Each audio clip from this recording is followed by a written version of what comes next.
Well, it's that time of year where everyone's thinking about goals. As food allergy moms, we're no strangers to planning. We plan meals, we plan for emergencies, and most times we usually plan a backup plan. But what about setting intentional food allergy goals for ourselves and our families? In today's episode, we're talking about creating meaningful goals that make allergy life safer, more confident, and hopefully less stressful.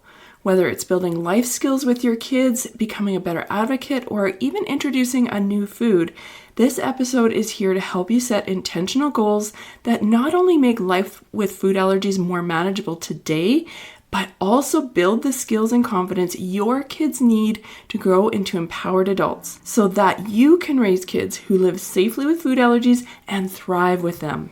So grab a notebook, your favorite drink, and let's get to it. Hey food allergy mama, if you're here, you've likely experienced the scary and lonely food allergy diagnosis with your child. Unfortunately, food allergy parents aren't taught how to navigate the food allergy lifestyle, and it's easy to feel alone and discouraged sometimes. But I'm here to show you that food allergy life doesn't have to feel restrictive, scary, or isolated. I'm Karina, and I'm a 17-year food allergy mom and food allergy coach at Friendly Pantry Consulting. I specialize in making food allergy life safer and less worrisome for food allergy families like yours. I'm not perfect, but over 17 years, I've learned a lot the hard way, and I'm sharing the secrets and resources you won't hear anywhere else that will help you feel confident living with food allergies faster and easier than I did. From introducing allergens, travel, navigating school, and educating friends and family, this podcast will give you the essential tips and strategies you need to help your food allergy child and family thrive. Welcome to the show. This year, something incredible happened. My daughter, who has faced the challenges of food allergies her entire life, achieved a milestone that I wasn't sure we'd ever see. She went on an overnight trip with her high school band, which included a flight on an airplane. Yes, I was a chaperone, but I wasn't about to be there by her every side because as a high school kid, that just isn't cool. So let me set the stage. When the trip was announced, my stomach did a little flip. Overnight trips are stressful enough for parents, but when you add severe food allergies into the mix, it's a whole different ballgame. The thought of her navigating meals, snacks, and potential exposures in a group with little control and time restraints was daunting. But here's the thing. We've spent years building her skills, confidence, and independence. She knows how to read labels, advocate for herself, and carry her life-saving epinephrine. And while she's still my baby, she's also growing up. So we've got to work preparing for this adventure. We started early, meeting with her band director to make sure everything and everyone understood her needs. We created a detailed plan covering everything from the snacks she'd bring to how she'd handle meals. We even packed some backup meals just in case. Before she left, we found safe food options for every meal. And yes, one day they went to a place where it was called Granville Island Market, and there was only one place that we felt she could safely get food. We talked about what she would do if it happened to be closed, or it turned out to be not safe once we got there. We were ready with all the backup plans. And you know what? She nailed it. She advocated for herself when needed, and she followed every step we'd planned. Her bandmates and chaperones were supportive, and she had an amazing time. This trip wasn't just a win for her, it was a win for us. It reminded me that all those hours spent teaching, planning, and worrying are well worth it. It was proof that with preparation and support, she can trace her dreams. I hope that the story encourages you and shows you how important all that work we do as a food allergy mom is. But I know many of you have younger kids, and you might be wondering, how do we turn those big dreams and wins into practical steps that we can use right now to help our kids become independent? Well, I think that goal setting is one tool we can use, and setting goals, even small ones, can help reduce overwhelm and build confidence today and tomorrow. And remember, goals don't have to be complicated. Sometimes it's as simple as finding one new recipe or teaching you or your child a simple new skill. But I think it's important to think long term. For example, the habits and activities that you model in the next year are going to influence how your child acts in the future. I know that all of us want kids who grow into confident adults with good allergy habits, and so we should let this long-term goal guide our actions today. What is going to move you closer towards that goal of having a confident child with good allergy habits? If we can know that, then we can think about the habits and activities to model. Do you want to model fear and missing out, or are you hoping to model confidence and preparation? The goals will be different for each family, but it's important to consider what that long-term goal is so we can take a series of small steps that move us toward that goal. Because small steps over time add up to huge change. Trust me on that. And here's just a little tip for those of you who are hoping that your child is going to outgrow their allergy, or maybe you're doing a YT or a TIP. I don't want you to use that as an excuse not to prepare your child, because sometimes kids don't outgrow their allergies and treatments are not necessarily a cure, which means that your child still needs to know how to be prepared. Don't wait, because it's easier to train them now in the younger years instead of waiting until they're older. Okay, so now that we know why it's important to set food allergy goals as a mom or family, let's break down the potential goals into manageable categories. This is going to help you think more clearly about what is important to you and your family, and when you know what's important, you can then choose the goals that work for you. So I'm going to break this down into 5 food allergy goal categories. Remember, your stage of life and season may mean that you have lots of goal in one area and none in the others. You don't have to make goals in every single category. Just pick what is important to you right now, and then next year, if your priorities change, you can then choose different categories to work on. The first category that I want to talk about is empowering your child. And I know this can feel overwhelming, but our kids are going to grow up faster than we think. Teaching them how to read labels, self-advocate, and even practice using an epinephrine trainer sets them up to handle life on their own. These aren't skills that you learn overnight, so starting now, step by step, makes the transition smoother when the time comes. If your child is aged 2 to 8 or maybe even 9, I have a free checklist of skills that you can use as a great starting point and fun ways to actually incorporate this into everyday life.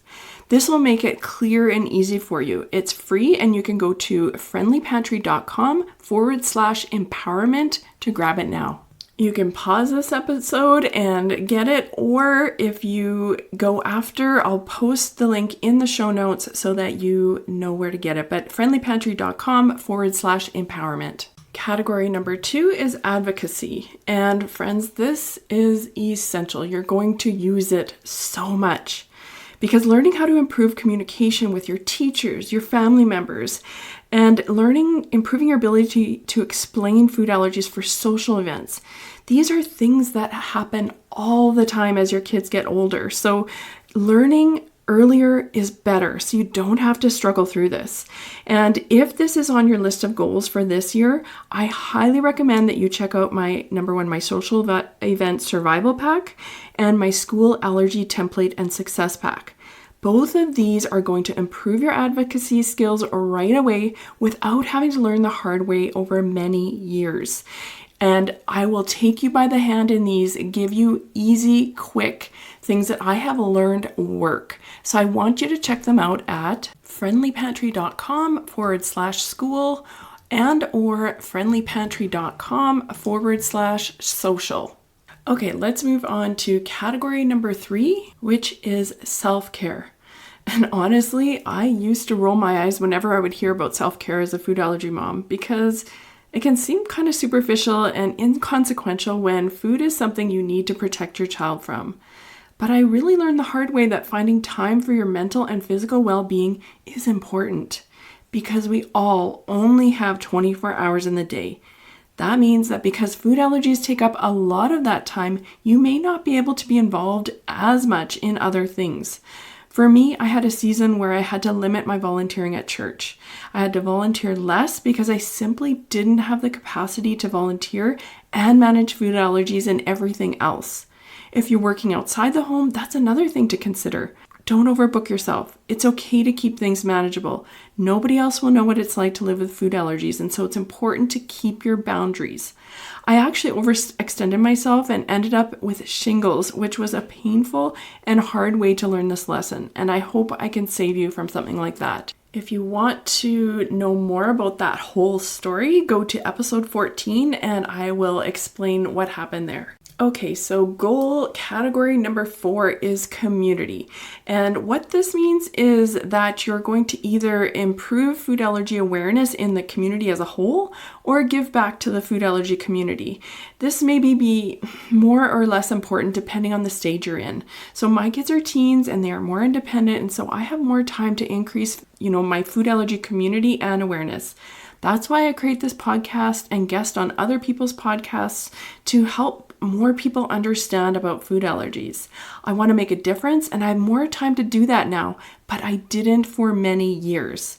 This is not about feeling obligated. We as food allergy moms know that you can't do it all and your family has to come first.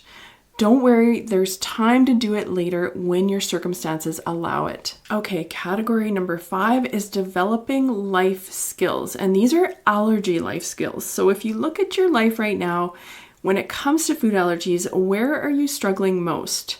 Learning life skills from someone who has gone before you will make your life safer and more empowered. It's about being proactive. When we prioritize life skills, we're shifting from a place of anxiety to a place of preparedness. We can't control everything, but we can control what we teach and model our kids. And when our kids see us handling situations with confidence, they learn that they can too. So some of the life skills that this could break down into would be traveling, dining out, navigating school, advocating at social events, and even things like kitchen skills like meal planning and meal prep. So I want you to ask, what life skills do you think are most important to your family in 2025? For example, maybe it's getting allergy-friendly meals on the table. Then you want to learn the skill of meal planning for food allergies. You can start by listening to episode 24, where I go into detail about how to strategically meal plan specifically for food allergies. Now, maybe you want to learn more about dining out with food allergies, and I want to recommend my Dining Out with Food Allergies workshop. You can find it at friendlypantry.com/dining out. Maybe your doctor has been telling you to introduce a few new foods to your child and you've been putting it off. So maybe this year you're hoping to do more of that. I want you to start by looking at the Getting Over the Fear of Trying New Foods workshop at friendlypantry.com, new foods, again, all one word, new foods. This is going to help you with that goal if this is something that you really want to work on this year. Now, if 2025 is a year you want to try traveling with food allergies, I recommend you take my food allergy travel workshop. It's going to be friendlypantry.com/travel. As you can see, I am all about the life skills, and I believe that you do not have to do it alone. These workshops are going to move you from anxiety to preparedness. You don't have to figure things out all on your own or make mistakes, because you can learn from somebody who's gone before you and done it already. I've got you. And if you're listening to this episode right when it drops, you can get any of these workshops on sale for 15% off for the next day or two. So if you're interested in this, don't wait. Go and check it out. Use coupon code GOALS2024. That's GOALS 2024. But again, it's only for the next day or so left in this sale, so don't wait. Now that you've decided what your goals are going to be and what you want to prioritize, it's time to think about what your actionable steps are going to be. So you may have heard about a simple goal framework called SMART goals, and this means that you want goals to be specific, measurable, achievable, relevant, and time-bound. For example, instead of saying, I want to teach my child about their food allergies, reframe it to say, I will teach my child to read ingredient labels by practicing together once a week. Or if traveling is one of your goals, you could say, I want to teach my child about flying with their allergies by going on 2 flights this year. Or if trying new foods is one of your goals, you could say, I want to introduce 5 foods to my child by taking the Get Over the Fear of Trying New Foods workshop and then implementing what I learn over the next 5 weeks. Or if you want to develop your advocacy skills, you could say, I want to learn to advocate for food allergies at social events by using the Social Event Survival Template Pack for 5 events in the next 3 months. But even though we make these goals and we set these things up for ourselves, we know that it can be hard to move forward sometimes. That's why it's important to be actually accountable for your goals. So you want to build in a few ways to stay accountable. And one of them could be to start a journal. So you can write your goals down. You can check back once a week and see where you're at. Write down what you've done and what you're struggling with. And when it comes to that goal, if you identify what's stopping you, you can maybe brainstorm a few ways to overcome it. Another way to stay accountable is to share these goals with a friend or your husband so they can check in on you. Ask them to put reminders in their phone so that they can really keep you accountable. I want you to know that if you felt like last year you were in survival mode, this is your chance to turn things around.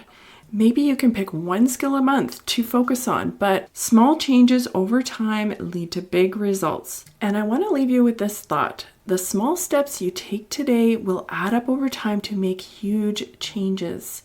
Like me, you will suddenly find your child to be a teenager and you will see all the fruits of your labor coming together. Don't give up. It really is worth it. So what are your food allergy goals for 2025? Let me know by sending me a message on Instagram at Friendly Pantry. I love hearing from you. And if this podcast helped you in any way, please leave a 5-star review. This is one of the only ways I know that it impacted you, and it also helps other food allergy families who need it find the podcast too. Thanks for listening, and bye for now. Before you go, Mama, if you love this episode and want deeper support, head over to friendlypantry.com to see how we can partner together to keep your food allergy child safer and worry less. There's no need for wasting time searching all over Instagram, TikTok, and the web to get the practical knowledge you need for your family. While you're there, grab your free Food Allergy Kids Empowerment Guide or the newly diagnosed checklist today. Topics are not medical advice and are the opinions, views, and property of Friendly Pantry Consulting Incorporated. All rights reserved. Always contact your board-certified allergist, immunologist for health advice.